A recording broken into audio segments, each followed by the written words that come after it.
Hello guys, আসসালামু আলাইকুম। আজকে কোনো ব্লগ নয়, আজকে আমি আপনাদের সাথে এমন একটা কথা শেয়ার করব। হয়তো আপনাদের প্রত্যেকটা লাইফে এমন কিছু ঘটনা হয়ে থাকে। আমাদের কিছু এলাকার মানুষ অনেক সমালোচনা করে। আপনি যখন কোনো একটা নিয়ে এগিয়ে যাবেন, তখন আপনাকে ওই মানুষগুলা পিছানোর জন্য চেষ্টা করবে।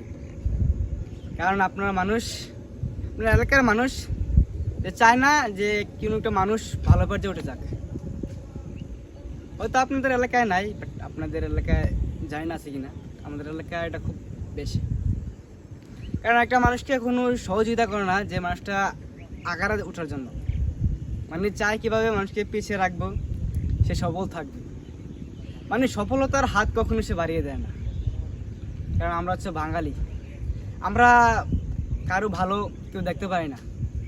আমরা প্রত্যেকটা চাই যে আমরা নিজে আগে ভালো হই, তারপরে মানুষকে ভালো রাখবো। কিন্তু একটা মানুষ চিন্তা করো না যে তাকে ভালো রাখলে একদিন আমিও ভালো থাকবো। কারণ সে তো আমার এলাকার মানুষ, সে যদি কিছু করতে পারে তার পরবর্তী আমিও কিছু করতে পারবো। আসলে গাইস, দুঃখের কথা এটাই, অনেক মানুষ অনেক কষ্ট দিছে, তবু মন খুলে তাদেরকে জানাই তারা সবসময় ভালো থাকুক। কেটে দিই।